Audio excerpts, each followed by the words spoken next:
This is the Financially Simple Podcast, a show dedicated to destroying the complexities of money for today's small business owner. And now, here's your host, pizza-loving, certified financial planner, Justin Goodbread. Welcome to Financially Simple. This is a finance show for small business owners about money, how it works in our business and personal lives, and how we can build wealth to be financially independent. I'm your host, Justin Goodbread, and today we continue in our series on growing the value of your business. Today's episode is titled, I want you to listen carefully, You Have Lost the Objectivity of Your Business. You know, you may say, Justin, dude, I haven't lost any objectivity. You know, I thought about titling the episode, Have You Lost Objectivity in Our Business? But truth be told, I'm not aware of any business owner who has owned a business for any period of time that has not lost objectivity in our business. So therefore, I said, you have lost it. I'll elaborate and I'll explain what I mean by that. But I want to deal with this point of objectivity today. And as you know, in my podcast, I often give examples of my personal life experiences and some account to act in parallel to the point of discussion that I'm dealing with. Today, I want to tell you a little secret. Today, this is a secret only a few of my closest friends actually know.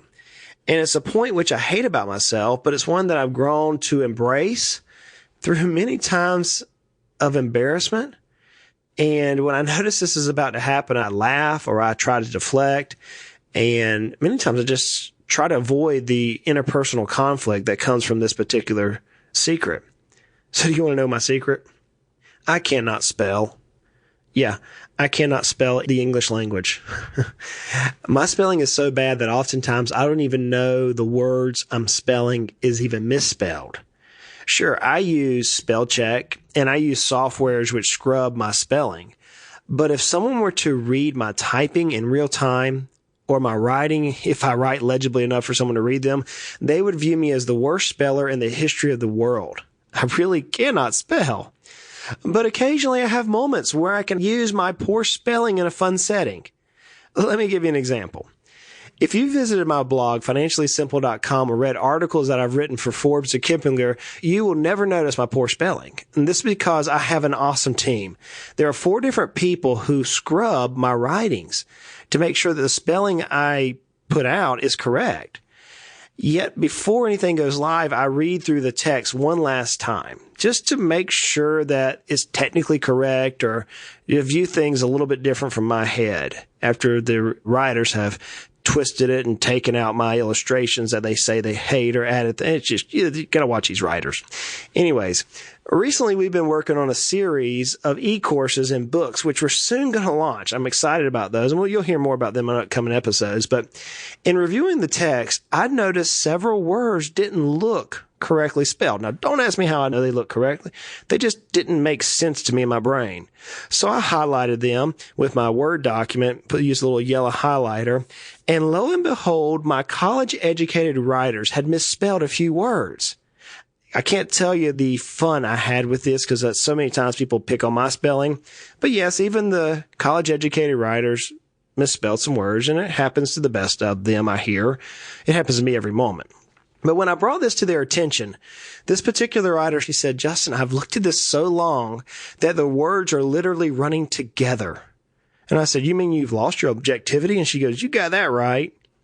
So it happens to everybody in every part of life. We lose objectivity. According to Webster, objectivity is defined as relating to or existing as an object without consideration of independent existence. Now, that's Webster's definition. My financially simple mind, I put objectivity this way. It is the lack of bias, judgment, or prejudice about a particular matter. So we lose the ability to judge the things around us properly, or we have a bias in a particular situation. So, friends, we as business owners are the furthest things from being objective in our business. In the book, When to Hire or Not Hire Consulting, Getting Your Money's Worth from Consulting Relationships. That's the title of the book. Linda Orr addresses objectivity in detail. And she writes, and I'm reading directly from the text of the book, leaders may lose objectivity when being too heavily immersed in day-to-day operation and lose sight of the big picture. They focus on the forest and ignore the trees. That's the end of the quote. She goes on to explain how processes and control matrix can help buffer the business owners from lack of objectivity. And I agree with her on many of those things. And we're going to address these points in extreme detail. I mean, dive down to the minute analysis here in upcoming episodes. But for right now, I want to deal with the bigger picture. Yeah, we often, as business owner, we often lose focus of the forest. We are focused on the trees.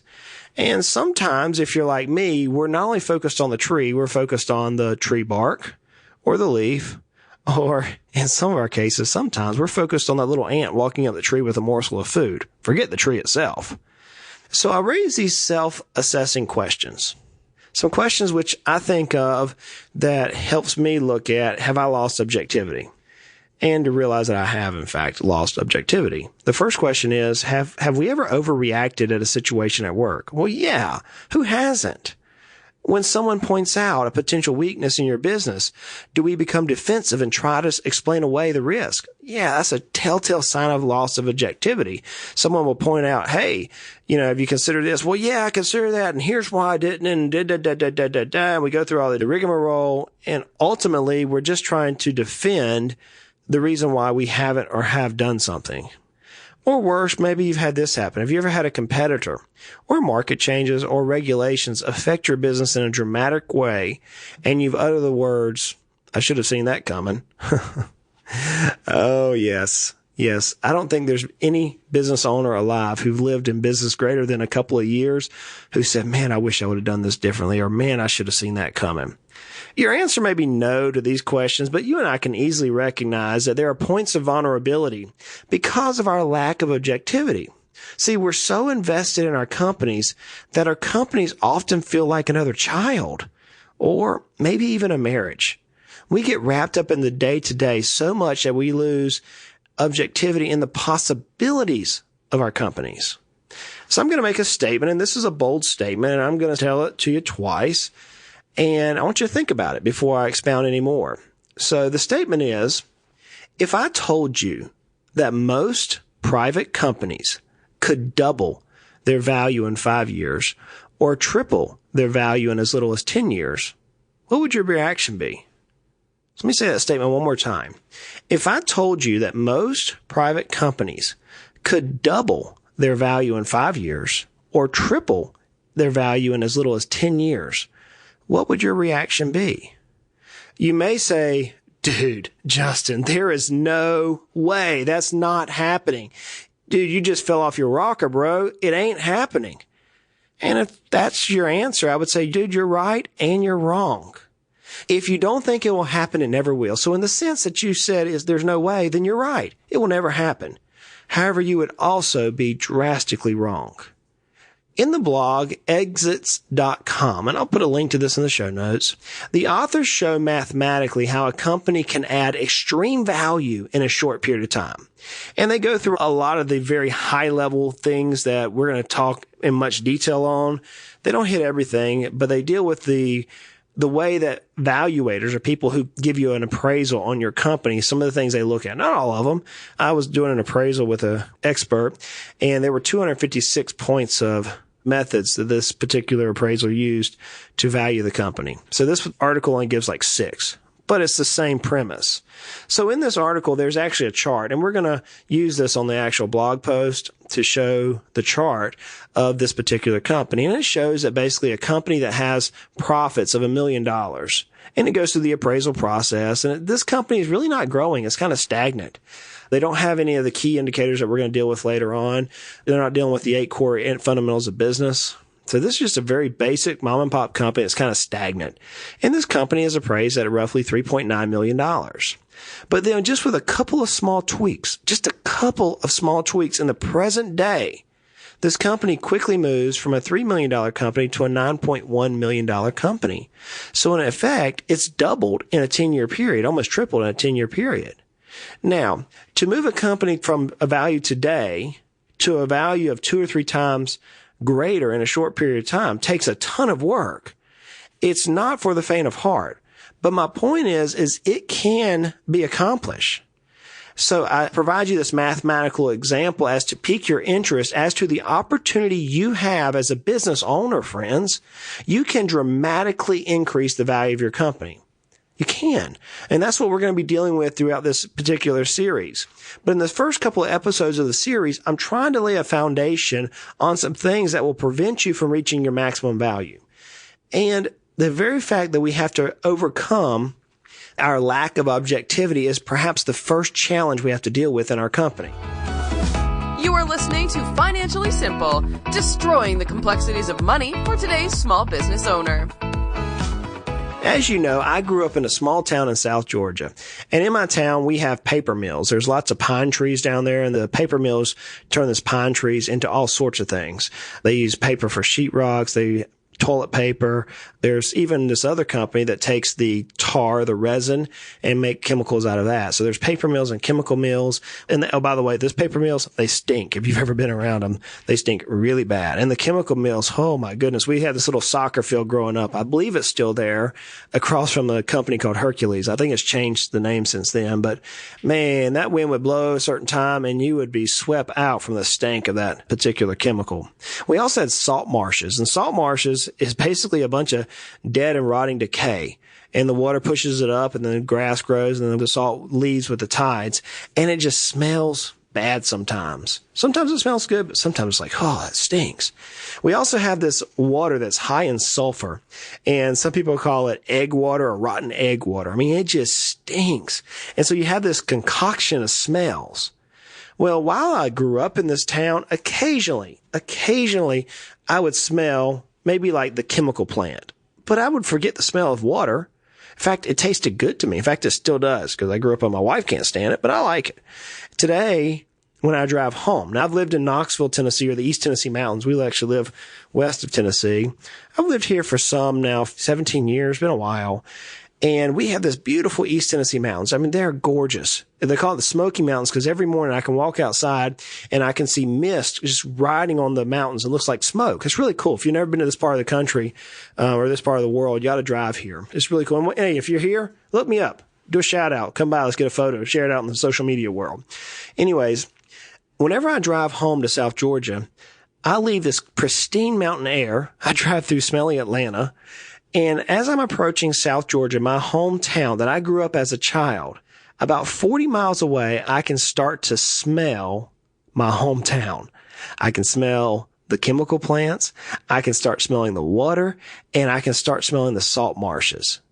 Now, whenever I'm in South Georgia for about a week, my mind reverts back and I stop losing my keen alertness to these smells. They just are there now. I now taste the water. It tastes good to me. It doesn't stink anymore. Well, friends, that's about the same thing that happens in our business. Several popular textbooks record many reasons why business owners lack objectivity. But on academia.edu, there's a particular study that I found called Strategic Issues in Entrepreneurial Venture. And the author of this particular study points out, and they say, quote, "The founder's attitude, ability to be objective, willingness to bring in needed help, and share power are all crucial to success. The mistake of falling in love with their product or service," says the author, "is the weakness. Ultimately, it's a lack of self-criticism that causes many companies, startups, and their mature counterparts to fall." See, friends, our companies were once startups. We were struggling just to make enough money to cover our bare bones expenses. And we worked hard. We worked our fingers to the bone, perhaps our minds to where they turned to mush every day. And we gained a measure of success. However you defined it, you gained a measure of success.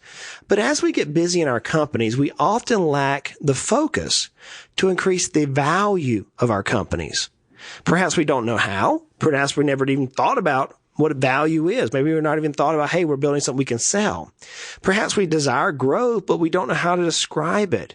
As we journey through this series on growing the value of the company, we must first start off with a clear point that many of us have lost objectivities in our company. We just don't smell the stench of the air anymore. Or perhaps like my writer, we've looked at the same details over and over again that now making mistakes, which left unidentified or uncorrected, could harm the value of our company. Here's a few results. of losing the objectivity of business owners. So here's some things that happen when we lose it. When we lose our objectivity, we start identifying problems, which are really symptoms of a larger cancer. See, we'll say, well, we have a problem with this. Maybe it's a problem with customer retention. Well, that's actually a symptom of a much larger cancer within the business. So we start identifying things which we say are big problems, but in reality, they're just the symptoms. And so that's the loss of objectivity. When we lose our objectivity, we begin to overvalue our company and rely on a mythical value. I can't tell you how many times when I ask potential clients, whenever I'm interviewing people, what do you think your company's worth? And they'll give me some answer. And I'll say, okay, how did you derive that? And they'll give me another answer. And then only to discover when we start doing a formal valuation with either a member of our organization or one of our consultants, the company is nowhere near. In fact, I'm thinking of an individual right now. This individual is a traditionalist, meaning they're over the age, I think it's 74. This gentleman has been around a while. And he's told me, he said, Justin, my business is worth $1 million. And I said, I don't think so, but let me do some research on this. And we ultimately decided that I couldn't help this particular individual, but it ended up being the business was nowhere near, not even within the same planet or universe of what this individual thought this company was worth. This individual had lost objectivity because they saw more value there than what a buyer would see. You know, what else we do is we begin making decisions which will harm our long-term personal planning. See, that's what happened to this particular individual. And it happens to a lot of people. We say, you know, we're going to use our company and this is going to be the horse, so to speak, that I often say, this is going to be the horse that we ride till retirement. Well, many times, friends, statistically, 80% of businesses never sell. Think about that. So what happens is we build our own selves up in our businesses to where we end up hurting our personal planning because of our wrong assumptions and because we're not objective to the bigger picture. We hire or fire on emotions. So when we lose objectivity, we make decisions as it relates to our team members on emotions. We take risks that are unmerited. We enter into agreements which don't align with the core values of our business. We purchase equipment. Oh, this is a huge one.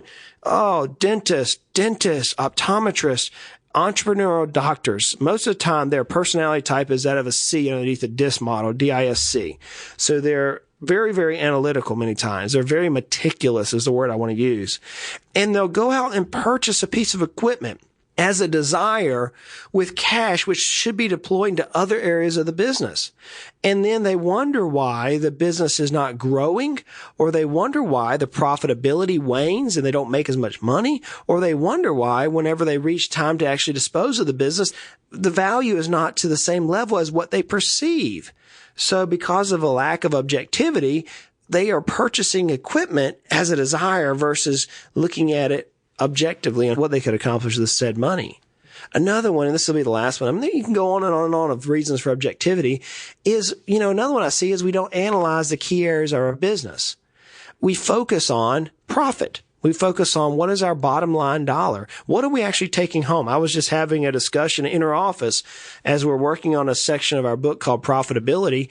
I made the comment, I said, you know, many business owners that I've seen or I've dealt with for years, I'll ask them, how much money did you make? And they'll say, well, I paid myself this much.